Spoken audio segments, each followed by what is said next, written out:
Hello and welcome to episode 2 of the Beauty, Brains and the Bag podcast with Powerful Princess. My name is Princess Agumbiade and I am your host. Today we'll be speaking about how to create your dream life, becoming your ideal self. Remember on the last episode, I spoke about the concept of self, the self concept, knowing your ideal self, knowing your real self, and then understanding how to get to a place of a congruent self concept.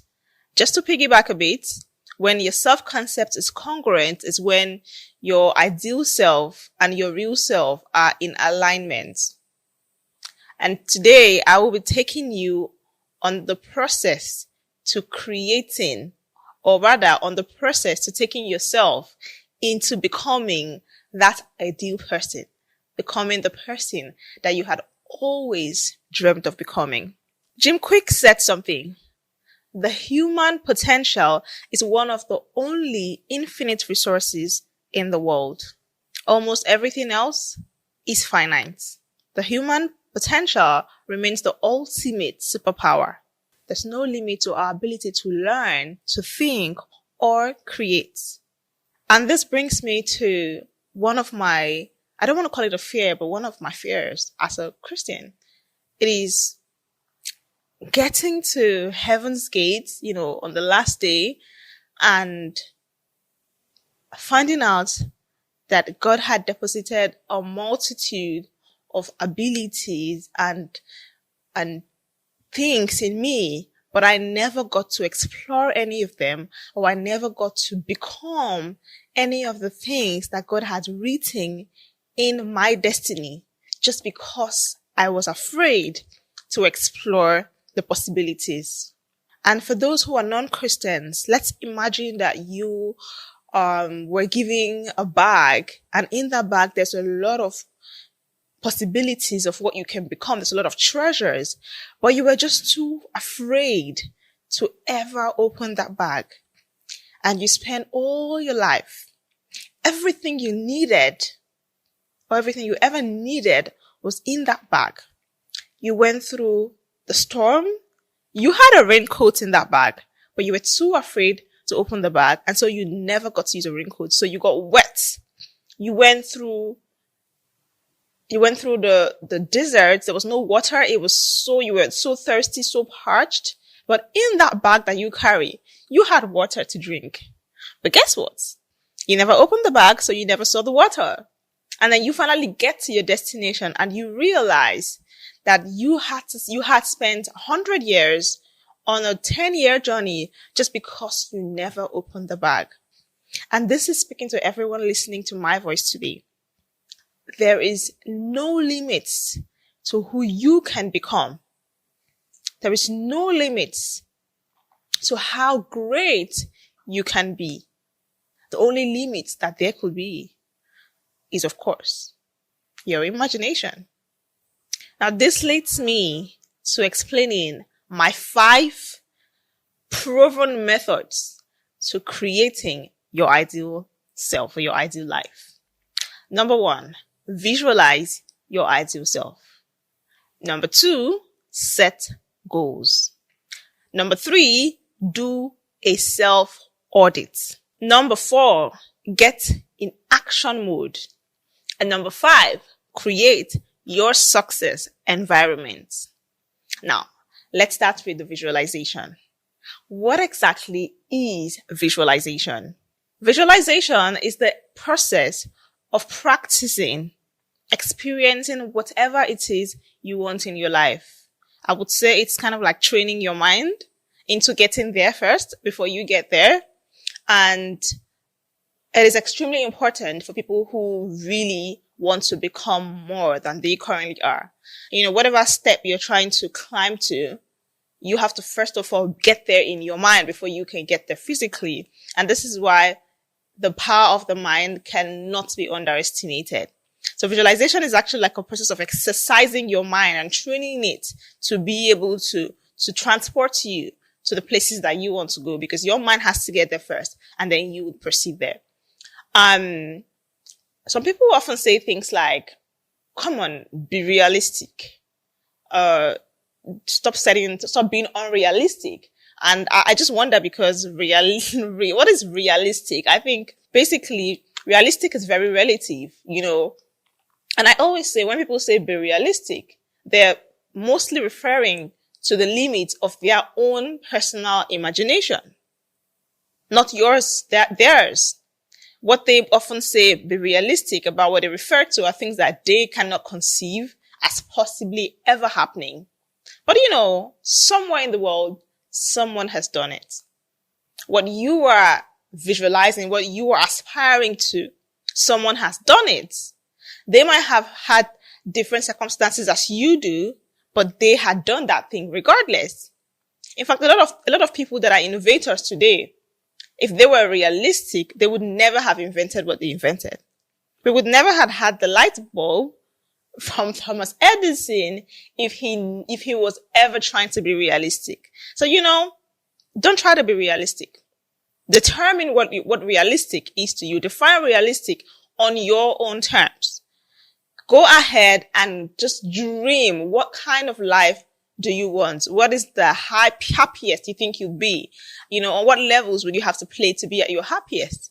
Visualize that person, and then let's create a vision board out of these, your crazy dreams and visions. Now, this is where it gets interesting, because a lot of people, everybody has a dream. Everybody has what they think they want to be and all those fanciful ideas. But sometimes these things end up being only ideas, and they never become actual things. They never go from being dreams to actualizations. And this is where now taking your visions from just being ideas in your head and putting them, into what I would call a vision board. This is one step, right? And a vision board is basically just a board that has pictorial representations of your visions. So what kind of career do you want to have? There's a picture out there that depicts that career. Find that picture, print it out, and add it to your vision board. Don't make this process a very Herculean task for you. You can create a vision board in a matter of minutes. It doesn't have to be anything fanciful. It just has to have your visions. And you can do your visions for your relationship.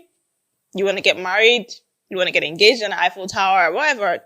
Can find a picture of someone who got engaged in the Eiffel Tower. Put it in your vision board. Or you want to buy a G-Wagon, get the G-Wagon, put a picture of the G-Wagon in your vision board. You want to get an MBA. Get a picture of someone who got an MBA, put it on your vision board. You need to just look at your visualization, right? Make them into pictures and have them as picture representations right in front of you. That is how you will create a vision board. Now, what exactly do vision boards do for us? And why are they absolutely necessary and important? And why do I suggest you get one? They are a visual reminder of your goals and your dreams. So basically, like I said earlier, you already have these things in your mind. All you have to just do is to put them to paper so that they can now be in physical form, and you can be able to then view it. And when you look at the vision board, when you're looking at it over and over and over, it's sending a message to your brain. It is reminding you when you wake up in the morning, I have some of my visions on my dressing table just next to me. When I wake up in the morning, get up from the bed, the first thing I see is that those things I wrote. Those are some of my vision boards. Not everything on my vision board is there, but a lot of things that I really are key to me are written there. If you've ever been to my room, a few friends who have been to my room, they can attest to having those words written there. And if you go to my personal study where I spend most of my time when I'm in the house, I have the pictures, I have the writings, my house is littered with my visions. And you know why? I don't care about making my house look picture perfect for now, because this is not my dream house. No, it's not. So remove the idea of, I don't want my house to look tacky. I don't want to put papers everywhere. Remember, we're trying to create something. You're trying to create something. So you are in your process. Don't get too comfortable in your current house that is not even your dream house yet, that you try to keep it so squeaky clean. Paste your visions, paste your dreams everywhere so that you can always be reminded of it. Another thing that having your vision or having a vision board and having your vision board everywhere, what it does to you is also it prompts you to take action. You begin to, as you're getting reminded by seeing that vision, you get reminded that you need to go ahead and do what needs to be done to create the actualization of that goal, to create that goal, or to cause that goal from going to just an idea or goal into being a reality for yourself, right? So another thing that it does for you is that it helps you build your confidence. When you wake up in the morning and you see your vision of how you want to make $1 billion, you're like, yes, I think I can do this thing. And now my confidence in myself is even further boosted. So it's very important for you to create a vision board. So besties, make sure that by the end of this video, or the end of this podcast rather, you have created for yourself a vision board. Now, let's go straight into setting goals. And then what's the difference between goals and visions? I mean, it kind of sounds like the same, goals, dreams, visions. And this is where I get to really explain to you the slight difference that they have. While I can say that your visions and your dreams are alike, yes, your visions are your dreams, your dreams are your visions. They could be used interchangeably. Goals, whereas, are very different. Goals are actually the actionable steps that you would use to bring in your visions to life. So that's the difference between your goals and your visions. And quite interestingly, goals are very serious. Visions are serious, but goals are what should actually bring these visions into reality. And anybody can set a goal. As a matter of fact, everybody sets goals. But the difference between a goal that would be achieved and a goal that would never be achieved is just a goal and a SMART goal. So SMART goals basically are goals that are S is specific, M measurable, A achievable, R relevant, while T time bound. I will explain every single one of it. Don't worry. When I say specific, this goal has to be clear and leave no room for vagueness. So for example, you can't just say, I want to be happy. That's a very vague goal. That's a goal, but it is a vague one regardless, because under what conditions are you happy? What makes you happy?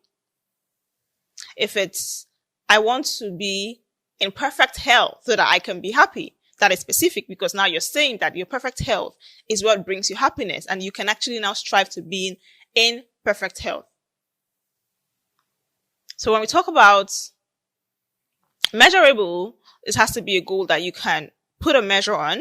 You have to be able to put a measure on the goal. So you can say, I want to be rich.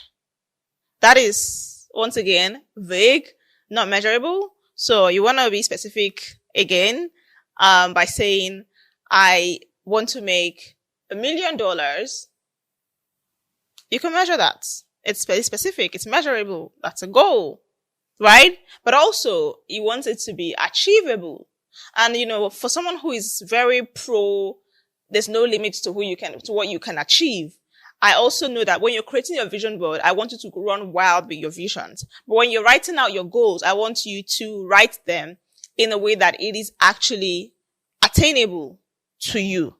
Why? Because, if you're writing the goal of, I want to make $1 million in 1 week, and there is you who has never made $1 your entire life. So you don't have the products, or you have not become a product to make $1 million. You see, there's a big disconnect. And when you set a goal that is unattainable, it looks like goals don't work. But however, it's just that you didn't set the goals the right way. So you can start with setting a goal of, I want to make myself of value to be able to charge $1 million for a product, right? So you have to think about what product that you can be or that you can sell that can retail for that price. But you have to also know that it's going to take time, because you have to become that person or you have to develop that product. So once again, I say, make sure that your goal is attainable. Now we talk about R, which is the relevance. And talking about relevant goal, I would say relevant because it has to be relevant to your vision. It makes no sense to have a vision to become the world's renowned pilot or the world's best pilot, and then you're setting a goal to go to baking school. Well, for some reason it's not coherent, so it doesn't really tally. You want to have your goals set in a way that they are relevant to your visions, right? And then time bound. One of my mentors used to say something, and this is one of my favorite things to say, right? Is that a goal without a date is just a wish. And that is facts.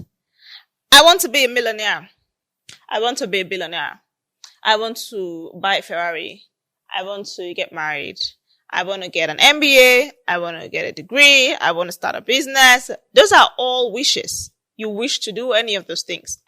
But when you put a date to it, then it starts, changing from being just a wish to now becoming a goal. So you want to set your goals specific, measurable, attainable, relevant, and time bound. So always set SMART goals, darlings. Now, another thing I want to talk about here is that you can break your goals down. When I said dream lofty dreams and have lofty visions, it's because I know that you can have a 10-year goal. You can have a 5-year goal. You can have a 3-year. You can have a 1-year. You can have a 1-week goal. There's something called long-term goal. And then we also have the short-term goals. And we also have the mid-term goals. In fact, when I used to work in network marketing, I used to tell my team members to always set their goals in this 3 stages. Set a long-term goal. I'll tell them this should be like a 1 to 3 year goal. Set a mid-term goal. It should be like a 6 months to 1 year goal. Then set a short-term goal. And this should be like a 1 month to 3 months goal. And it's always easier because who you are now will help guide you to know what kind of goal you can set for yourself in the next 1 month to 3 months. Then who you will become in the next 3 months will be the premise on which you set your 6 months to 1 year goal. So knowing that I'm going to become, probably I have the worst writing and speaking skills ever, and I want to become a public speaker. My first goal could be to go to a public speaking school or a speech training school or something like that. That could be a 3-month goal. Then my next goal could be to start getting speaking gigs, maybe for free. And then my next goal could be then to start charging a certain fee that might not be what I really want to charge, but just because, I know that I'm still in my process, that's what I will charge.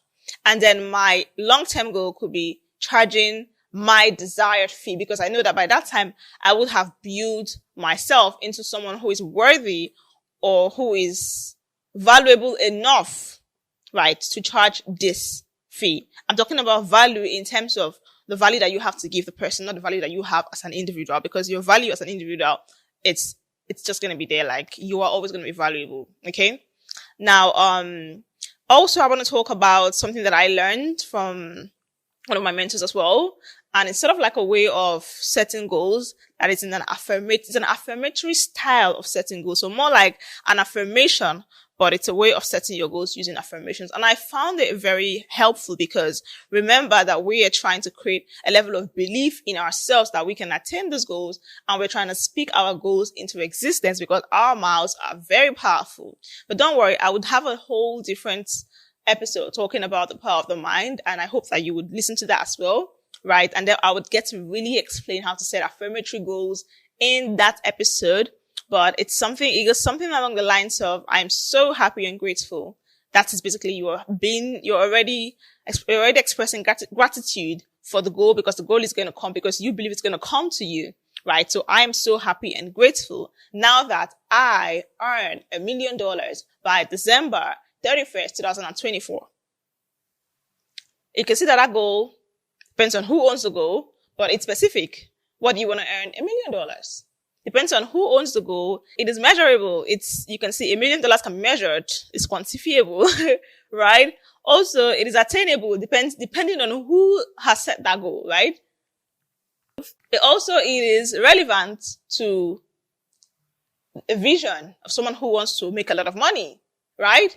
And it is time bound because I already put a date to it. So it follows all the rules of a SMART goal, but it also now has an affirmation. It's now affirmation tied. And that's what really makes it an interesting way and my preferred way of really writing down my goals. Also, it's very important for you to always write down your goals. Like, always write down your goals. You see, the pen, as they say, is mightier than the sword. And this is definitely mightier than the keyboard. So, write it down. I mean, you can put it on your phone or your laptop, but it's important for you to actually take pen to paper and write it down. You know, when you're writing something down, your pen is creating a physical connection with the words, but also a psychological connection with the intention behind those words. So it's very powerful to write down your goals. And 95%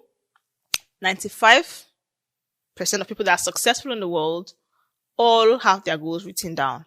So if you want to be one of them, you might want to also write your goals down. Also, there are different goals for different things in your life. So compartmentalize your goals. What are the goals for your relationship? What are the goals for your finances? What are the goals for your career or business? What are the goals for your personal development? What are the goals for your family relationship and friendship relationships? What are the goals for your health and personal wellness? You have to compartmentalize them and write out goals for all and every single one of those areas. Okay? So now we're going to be moving on to number 3. And remember what number 3 says. Number 3 of becoming your dream self says, do a life audit. So there's this trader who was into the buying and selling business. And this trader kept buying and selling. And she was making money, but she wasn't making profit. Now, this trader kept on buying stock and selling stock. And she just kept buying and selling. And she noticed that she was not really growing. And after a long period of time of experiencing this situation, she decides to open her store and really check the goods inside just to see what is going on. And then she realized at that point that there was some goods that were not really being bought. But each time she went to restock her products, she kept buying those same goods. So those goods were just piling up in a corner of her store.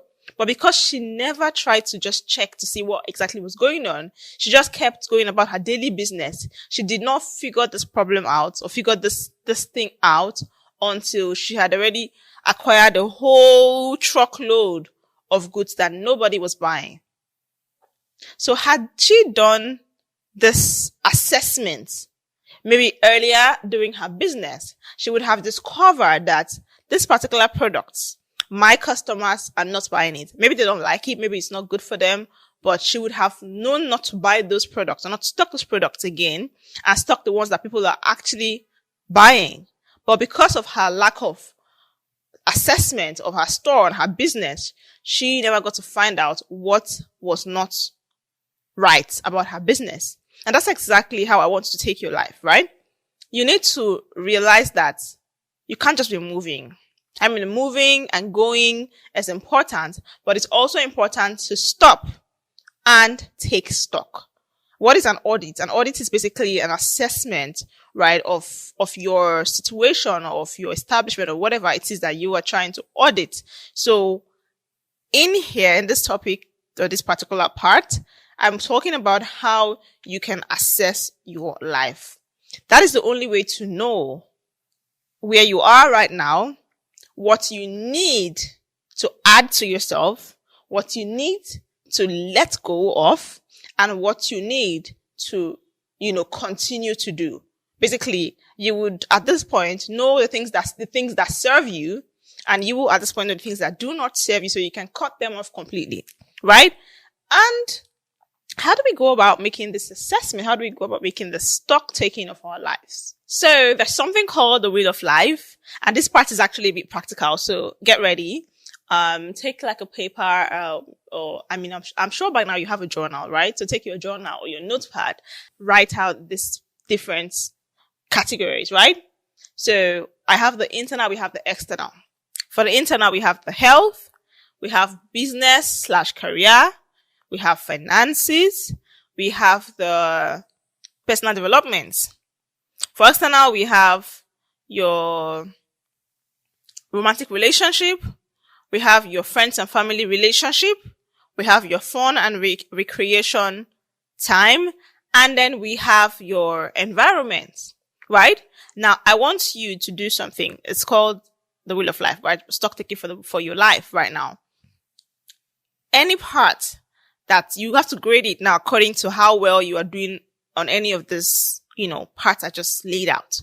So part that you think is between 0 to 3 performance level, right? I want you to write red behind them. Right? And the part that you think it's between 4 to 7 performance level, I want you to write orange on them. Then the part between the 8 to 10 performance level, I want you to write green on them.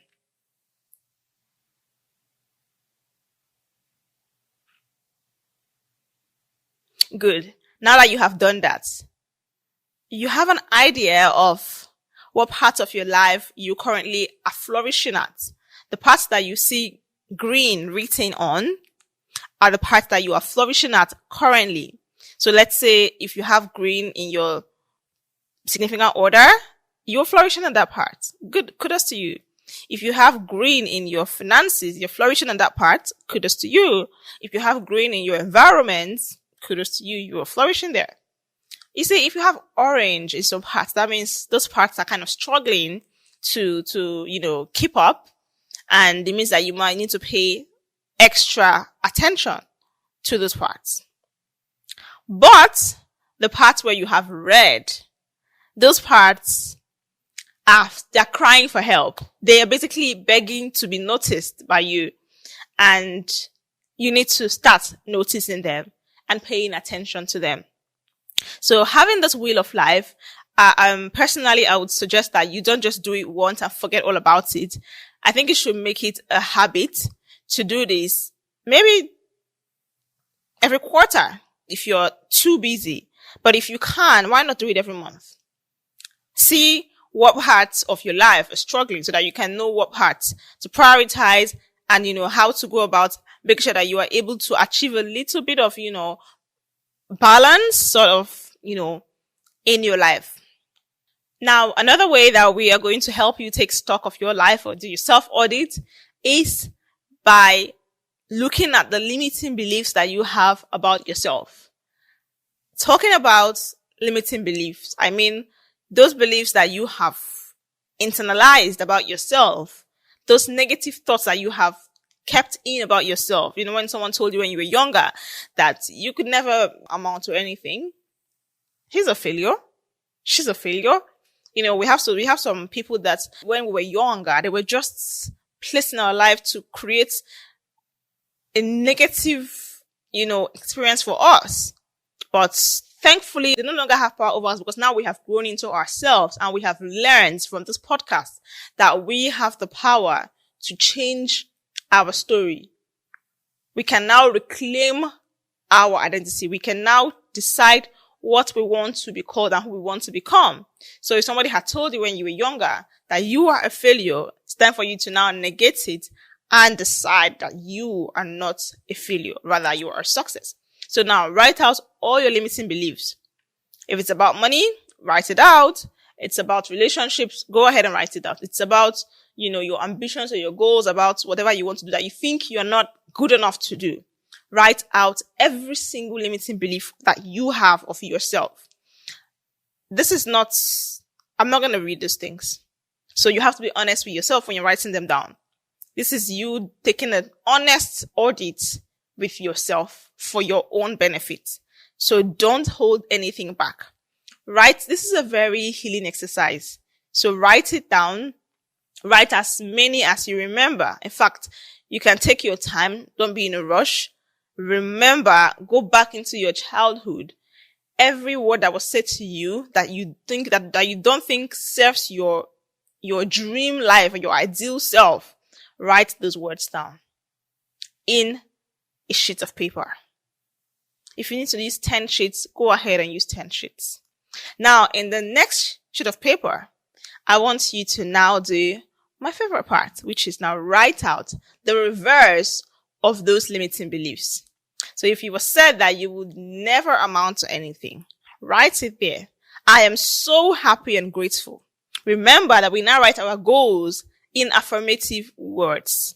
I am so happy and grateful now that I am a successful business woman.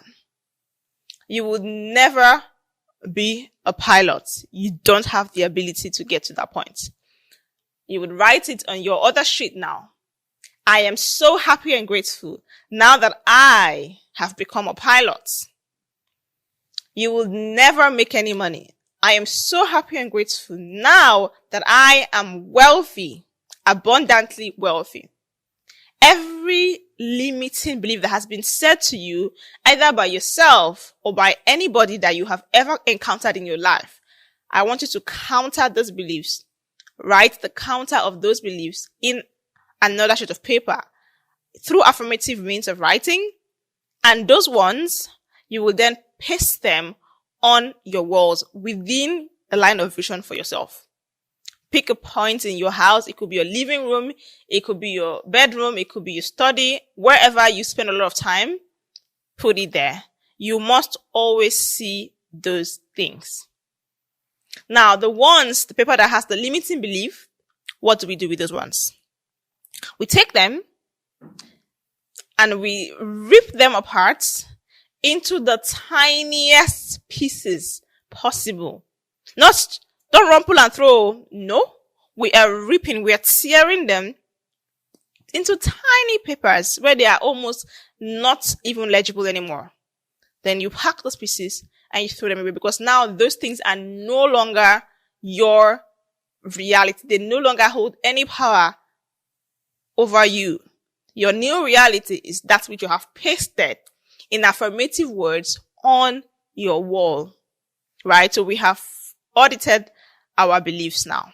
Now, let's talk about what do we do with the wheel of life.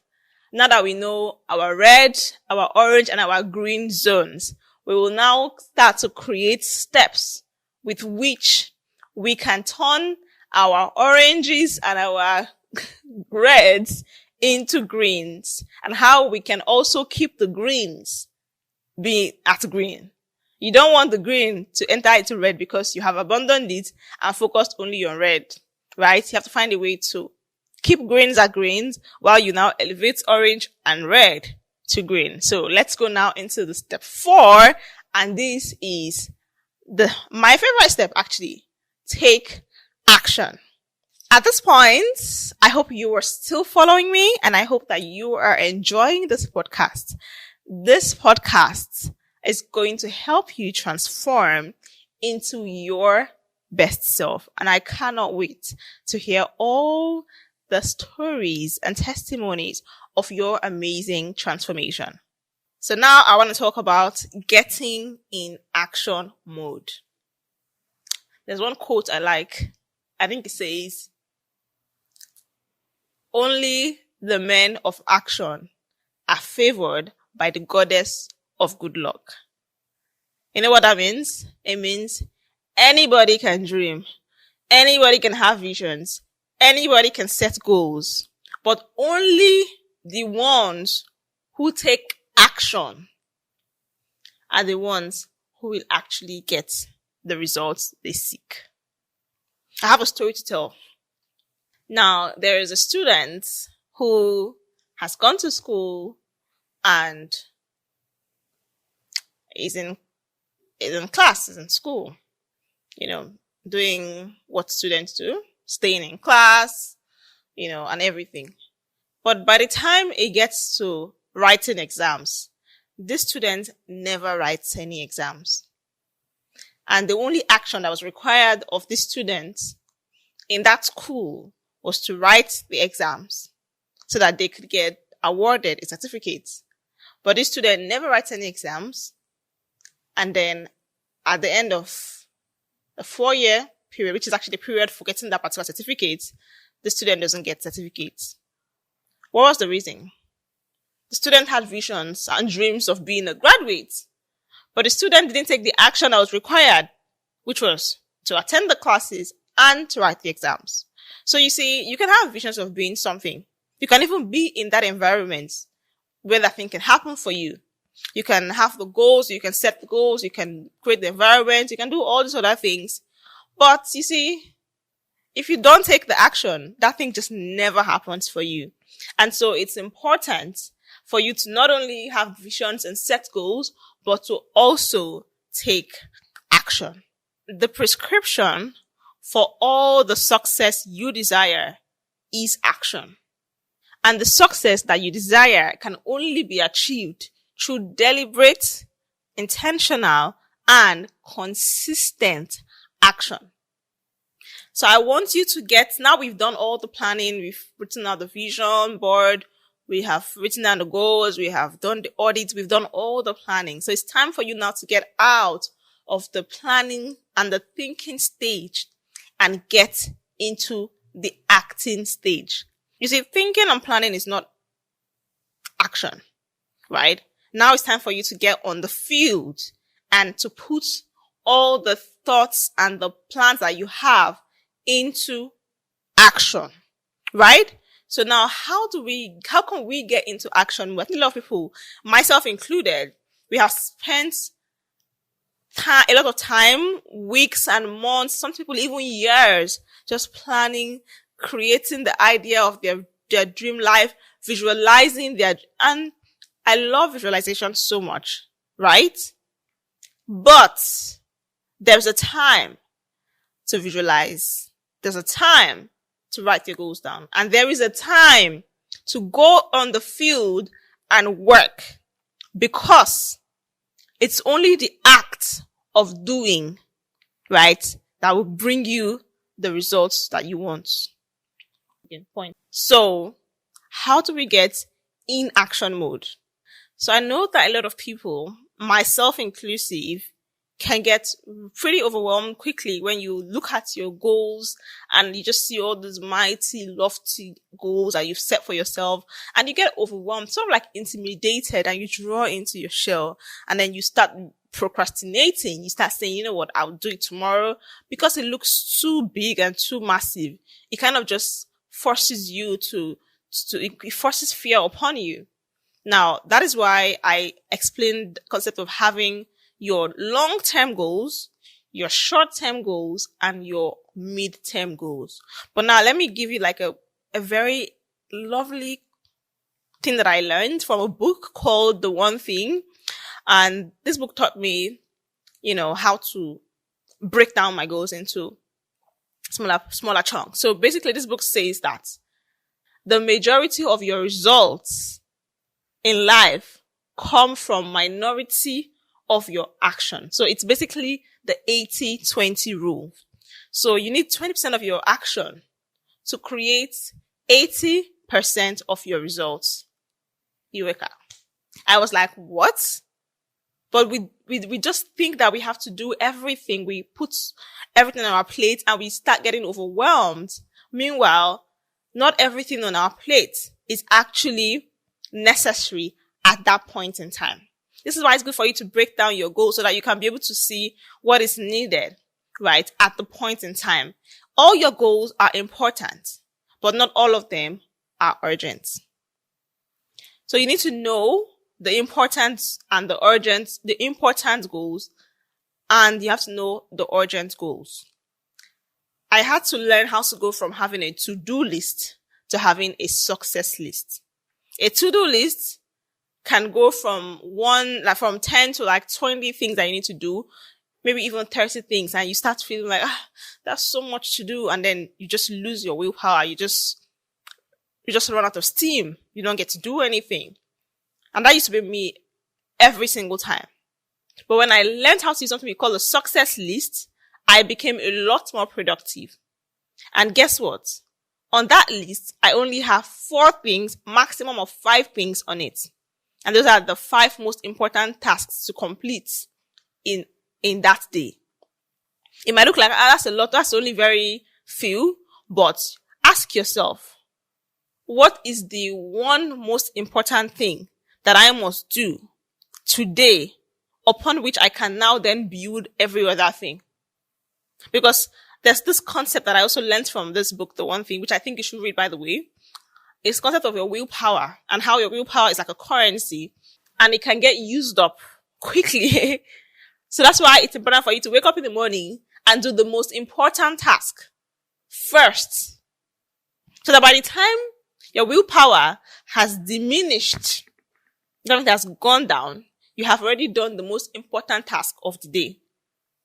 You can now struggle to get the willpower to do any other of the more, mundane tasks. But at least the major one, the elephant in the room, has already been addressed. Also, I've discovered that when you face the most important task of the day first, that helps you build confidence to be able to go after the remaining tasks that you have to do. So I like to use this tactic to get more productive every single day. So I know that we want to achieve so many things. We have our goals for our finances, for our relationships, for our health, for this, for that. Cut everything down into one goal each. One goal for your finances, one goal for this one goal for that. When you have all these one goals, focus on those one goals. That's the one goal with which you can now build on to achieve every other thing. Once you figure out how to work like this, you have hacked productivity. Once you figure it out, you have hacked productivity, and that's it. And remember, you want to be productive for you to be successful. Successful people are productive people. Now, also, repetition leads to mastery. When you do something over and over and over and over again, it kind of registers in your subconscious. And sometimes it now becomes a part of you that it takes even less energy to accomplish. So if you set a goal, right, I think it takes 45 days for the human mind to pick up on a new habit, to form a new habit, right? Now, if you pick a goal and you are on that goal, repeating that goal over and over and over, you do that same task every single day, 45 days or 2 months or maybe even 3 months, by the time it's 90 days, it should have become a part of you, more like part of your subconscious, that it will take little or at least less amount of effort to do or to accomplish that goal. And you see, somehow you can now create that. Now gives you room to take on another task. So allow yourself to pick one, go on that one over and over and over, and make it a part of you. Create mastery around that one, and then you can now move on to the next thing, right? Also, I'm going to leave this particular point with this line. The more you take action, the more you build momentum. And the more you build momentum, the more you gather evidence. So when you start, even in your confusion, you just started that thing, keep at it. You are building momentum. As time goes on, that momentum is your evidence. So when they say, no evidence, you tell them evidence day, evidence choke. All right. So now let's move on to the last and final point, which is creating your success environment. Now, this is, I know I said a couple of the points I have mentioned are my favorite point, but I think I'm biased towards this particular point because it's a very important topic to me. It's highlighted in this point. And I want you to pay, if you've been listening to this podcast, half-heartedly up until this moment, or let's say you were distracted watching TV, doing something else, I want you to actually turn off all distractions and pay extra attention to this particular point. Why? Because this point is going to lead into episode 3, which is actually one of my most powerful topics that I've spoken about yet on this podcast, right? So creating your success environment. Remember, success is deliberate. It's achieved through deliberate, intentional, consistent action. One of the deliberate actions that you can do to create success is by deliberating, creating an environment that is conducive for you to achieve your success. The first environment that you create is the environment inside, within, the environment in your mind, right? Now, the mind is where all the battles are won first before anywhere else. Your mind is the most powerful battlefield. That's where you must conquer first before you can conquer anywhere else, right? So I need you to have the right mindset. I need you to cultivate the right level of belief, the right and the most conducive mindset for your success. First, how can you do that? I will talk about protecting the inputs. And, we have so many input zones as human beings. We have the eyes, that's the vision. We have the ears, that's the hearing. We have the skin, feeling. We have the mind, thinking. We have the nose, which is perceiving. And those are some of our input points. And when I say you have to protect them, you have to guard them. Because a lot of times, the thoughts that we have, right, in our head are due to the words that we heard, the things that we saw, the things that we felt. So protect the kind of things that you expose yourself to seeing, the kind of things that you expose yourself to listening to or to hearing, the kind of things that you expose yourself to feeling. When you are in a negative situation, you begin to develop negative feelings, and that would breed an environment for negative thinking. See how it's all connected, right? When you see negative things, when you feed your eyes negative things all the time, that creates negative thoughts and you dwell in a negative thought process. When you hear negativity all the time, same thing. So it's like giggle, garbage in, garbage out. So you need to be very careful about the things that you allow yourself to experience, to see, and to feel. I have something I do. People think I'm crazy for doing it, but as a woman, it's something that I feel like has really helped me. I learned earlier on in life that negative experiences, when you are exposed to them repeatedly, can form a negative, it kind of alters your brain chemistry, and you just somehow start attracting more of those experiences. And so when I meet a guy, let's say we go on the first date, and I can sense that he's going to bring me a negative experience, maybe due to the way he treats me on that date, or just due to the way he conducts himself on that date, I kind of just take a step back. Because I'm not going to allow myself to get exposed to that negative experience. I am deliberately trying to reduce the amount of negative experiences I'm going to encounter in my life. So when I sense one coming, I am cutting it. I take the scissors and I cut it short immediately. You can call it whatever, but I am protecting myself. I'm protecting my success environment. I take myself very seriously, and you should too. So when I feel like you will bring me a negative experience, before you bring it, I can sense, and I do what? I move. I don't want you to bring it to me. Also, when you're fond of speaking negative words, I will limit my time spent in your presence. Be you friend, family, or whatever. I am an adult now, so I can decide where I want to spend my time.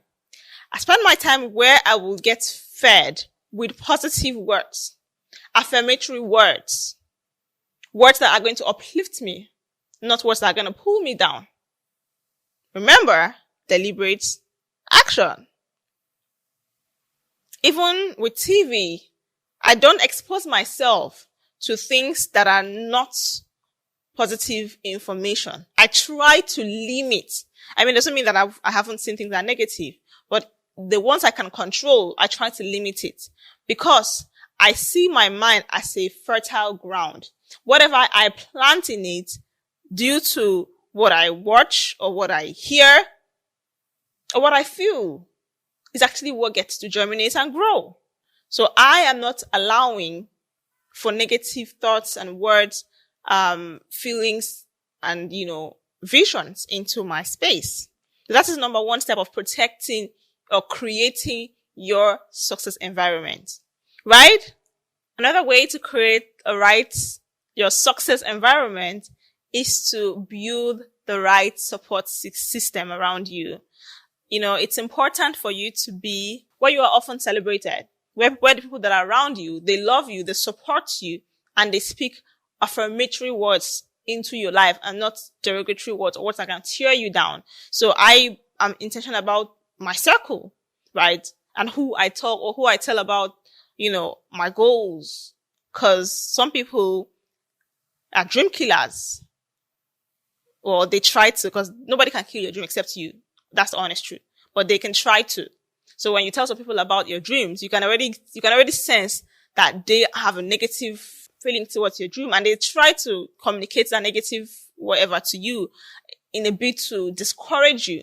People who often have negative things to say about you, you need to try to be less around them. That's not a support system. That is a destructive system, right? Also, I want to you need to try and get a mentor. You say a mentor shortens your journey to success. A mentor is kind of like the bridge.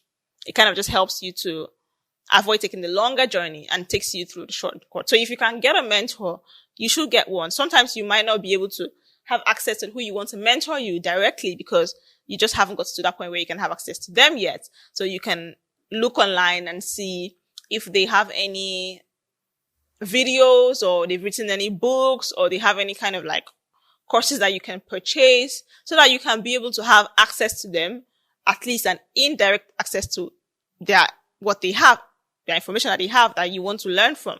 So you don't have to always reach out to them because sometimes they might not be able to mentor you. You're not there yet, but you can gain access to them through these means, right? So that's about that part. Also, you want to practice gratitude. Gratitude is so important. You see, gratitude, they say, is the seed for more. When you're grateful for what you have, you attract even more into your life. So that's why I say when you write your goals, write it, I am so happy and grateful. You're grateful and you're affirming, right? So I want you to start being in a gratitude state of mind. Like, it's so important for you to always be grateful and be in that state of mind of gratitude, right? Also, I want you to nurture your body, nurture yourself, like treat your body like a temple. And this goes to what you eat, what you put in your mouth. This goes to how much sleep you give yourself. Speaking of that, I'm coming. This goes to regular health checkups. This goes to taking breaks when necessary. This goes to creating time for fun and recreation. You see, talking about how much sleep you have coming from me could sound a little bit hypocritical because I used to be the person who would not sleep. Like I was for like 2 years in my life, I was so sleep deprived. And I didn't even realize how much harm I was doing to my body. And that is a form of not loving myself. So when I realized that, I had to start finding ways to change that behavior. as much as I want to become great and achieve something, I need to realize that this is the temple that I will use to create that greatness, right? It's all part of the package. So if I do everything and this temple is not in a state where it can receive greatness due to ill health, then I have failed ultimately. So I have to make sure that I'm carrying every single part is being catered to and taken care of properly. So I had to be allocating sleep time, and I had to be disciplined enough to actually stick to it. So you have to sleep. You have to get enough sleep or rest. You have to eat the right meal, because also the intake, that your food intake and water intake, it also helps you determine your level of energy. And remember, productivity is key. If you don't have enough energy, then you cannot be productive, right? So yes, there's that.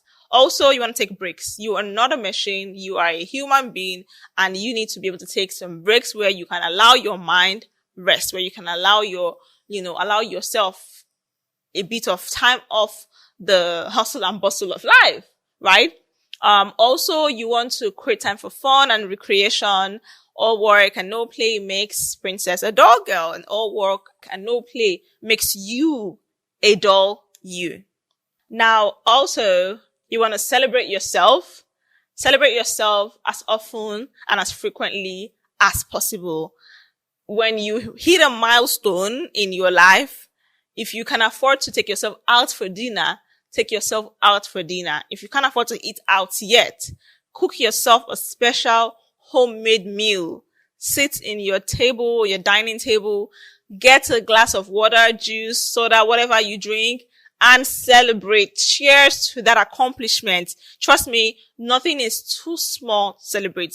Actually, cultivate the habit of celebrating the small wins. And to that you would remember, gratitude is a seed for more, right? So celebrate every single thing about yourself. You are worthy of celebration, right?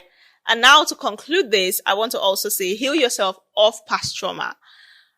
Everything that's happened to you in your life, in the past, the good, the bad, the ugly, you need to forgive yourself. You need to allow yourself to heal from it so that you can move forward and move into your new self. You can move into the new phase, the new era of your life. So you can move into becoming your ideal self. You can now reclaim your power and become that girl. Remember, our backgrounds and circumstances may have influenced who we are, but only us, we are responsible for determining who we will become.